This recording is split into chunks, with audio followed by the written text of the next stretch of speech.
अस्सलाम वालेकुम, welcome in my channel explore knowledge with Aamir Kibria. आज जो हम सब्जेक्ट डिस्कस करने जा रहे हैं that is research methods in business, और जो टॉपिक है that is types of research in business. अक्सर आप लोग जब रिसर्च मेथड्स के बुक्स पढ़ते हैं तो स्टूडेंट्स कंफ्यूज हो जाते हैं कि मुख्तलिफ सब क्लासिफिकेशंस, मुख्तलिफ types according in perspective of nature, in perspective of techniques, in perspective of सब डिवीजन्स, तो बहुत सारा मिक्सचर बन जाता है कि बेसिकली हम कंफ्यूज हो जाते हैं कि हमारी जो रिसर्च होने वाली है वो कौन से टाइप की होने वाली है। तो इसको अगर हम सम अप करें ब्रॉडरली तो रिसर्च की बेसिकली दो टाइप्स हैं। अब मैंने रिसर्च टाइप्स को दो कैटेगरीज़ में क्लासीफाई कर लिया है इनिशियली। ये इंतहाई आसान है, hope so you will find this video very useful. सबसे पहले तो by kind and secondly by nature.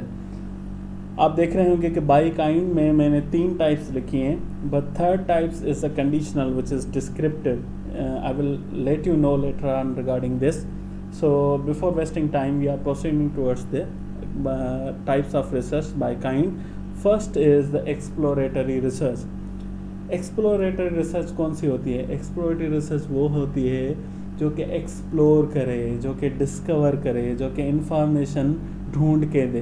ठीक है, exploratory research can be defined as the research which does not having enough background information. उसको इतनी इंफॉर्मेशन नहीं होती, पिछली इंफॉर्मेशन नहीं होती कि हम उसके बेसिस पे कोई नज़रिया दे सकें, हम कोई हाइपोथेसिस दे सकें। That's why in pure exploratory research there is no any concept of the hypothesis. Exploratory research only having the research questions. ठीक है, इसमें कुछ क्वेश्चंस होते हैं जो कि हम पूछते हैं और उसके थ्रू इंफॉर्मेशन हासिल करते हैं। इन द एंड इतनी इंफॉर्मेशन मिलती है कि हम कोई नज़रिया दे पाते हैं। ठीक है, यहाँ पर एक पॉइंट है hypothesis development rather than hypothesis testing. Exploratory research में हाइपोथेसिस डेवलपमेंट होती है पर हाइपोथेसिस टेस्टिंग नहीं होती। ठीक है, this is all about the development of hypothesis, means we are able to collect that much information so we can hypothesize anything. ठीक है, एक्सप्लोरेटरी रिसर्च में कॉन्सेप्चुअल फ्रेमवर्क नहीं होता, ये एक प्रॉब्लम सॉल्यूशन ओरिएंटेड रिसर्च होती है। इसमें फिनोमेनास या वेरिएबल्स या एलिमेंट्स ऑलरेडी आइडेंटिफाइड नहीं होते। एक्सप्लोरेटरी रिसर्च का काम ही ये है कि वो एक्सप्लोर करके दे। इन अदर वर्ड्स अगर मैं आपको एग्जांपल दूं तो इसमें डिपेंडेंट वेरिएबल तो होता है पर उस पर जो इन्फ्लुएंसिंग फैक्टर्स हैं जिनको हम इंडिपेंडेंट वेरिएबल्स कहते हैं वो हमें ढूंढने होते हैं। ठीक है, here are the subtypes. इसी को ही हम मार्केटिंग रिसर्च भी कहते हैं और इसी को हम इवैल्यूएशन रिसर्च भी कहते हैं। Okay, so we are proceeding towards the next, that is explanatory. देखिए, नाम से ही जाहिर है कि explanatory, this research used to explicate or explain the already identified phenomena।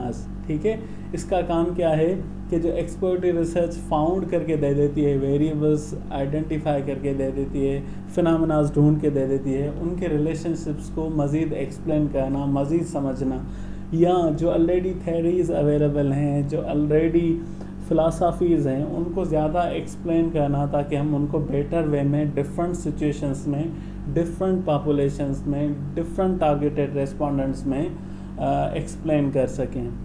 इसी सेम रिसर्च को हम बेसिक, प्योर या फंडामेंटल रिसर्च भी कहते हैं। अच्छा, यहाँ पर मैंने एक अलग से लिखा है एनालिटिकल रिसर्च। अक्सर बुक्स में आप देखेंगे कि डिस्क्रिप्टिव और एनालिटिकल रिसर्च अलग से खुद एक टाइप्स हैं, पर अगर इनके कॉन्सेप्ट्स में जाएं तो this is again a kind of mixture with the explanatory or exploratory. So I will explain you later on the analytical research, but it again falls in the category of explanatory research. Here is by the nature.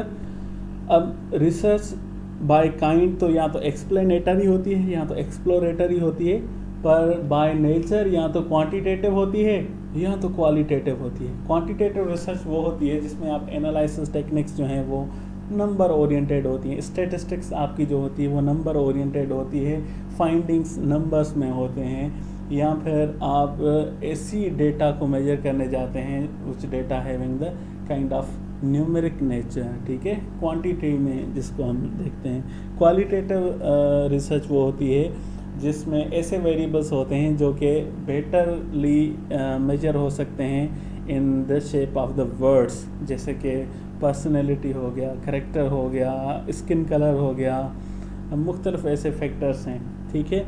तो ऐसे variables जो कि qualitatively ज़्यादा better way में expressive हों, ज़्यादा words में ज़्यादा जो है वो मेजर बेटर वे में होते हों, इसकी मुख्तलिफ टेक्निक्स यूज़ होती हैं, जैसे वर्ड एसोसिएशन टेस्ट होती है, सेंटेंस कंप्लीशन टेस्ट होती है, जिससे हम पर्सनैलिटी वगैरह जज करते हैं। Okay, then the quantitative research मैंने पिछली स्लाइड में ही आपको बता दी कि ऐसी रिसर्च जो कि क्वांटिटी में बेटर वे में एक्सप्रेस होती हो, बेटर वे में मेजर होती हो। ओके, डिस्क्रिप्टिव रिसर्च में काफ़ी कन्फ्यूजन होती है स्टूडेंट्स को, क्योंकि इनिशियली कभी कभी डिस्क्रिप्टिव रिसर्च एक्सप्लोरेटरी होती है और इन द एंड एक्सप्लेनेटरी हो जाती है। डिस्क्रिप्टिव रिसर्च को हम इन अदर वर्ड्स अगर कहें कि ये मिक्सचर है दोनों का, एक्सप्लेनेटरी और एक्सप्लोरेटरी का, तो भी ये गलत नहीं होगा। कभी कभी इसमें हाइपोथेसिस होते हैं और हम उनको टेस्ट भी करते हैं, और कभी कभी इसमें हाइपोथेसिस नहीं होते और हम काइंड ऑफ एक्सप्लोरेटरी रिसर्च कर रहे होते हैं। इन द एंड इतनी इन्फॉर्मेशन जनरेट करके देते हैं कि जिससे मज़ीद एक्सप्लेनेटरी रिसर्च हो सके। इसका कोई अपना कोई सेपरेट कॉन्सेप्ट या फ़िलासफ़ी नहीं है। सब डिवीजन्स, इसकी भी कुछ सब डिवीजन, जैसे सर्वे रिसर्च हो गया, case study, correlation study and comparative study. Analytical research, जैसे मैंने ऑलरेडी इसको एक्सप्लेनेटरी में फॉल कर दिया था, वो इसलिए क्योंकि एनालिटिकल रिसर्च की जो डेफिनेशन है उसमें भी ये है कि इसमें in depth study already available होती है। हम मुख्तलिफ फ़िलासफ़ीज़ को, मुख्तलिफ रिसर्च को मज़ीद क्रिटिकली जो है वो मेजर करते हैं और उससे मज़ीद इंफॉर्मेशन को जनरेट करते हैं। इसकी भी सब डिवीजन्स हैं, historical research, philosophical research and later on. ये कुछ अदर टाइप्स ऑफ रिसर्च हैं, based on time, based on environment and clinical और diagnostic research. This does not having अलग एनी पर्टिकुलर टाइप नहीं है इसकी कोई। Thanks for watching my video. To get more lectures on other topics, don't forget to subscribe my channel. Thank you.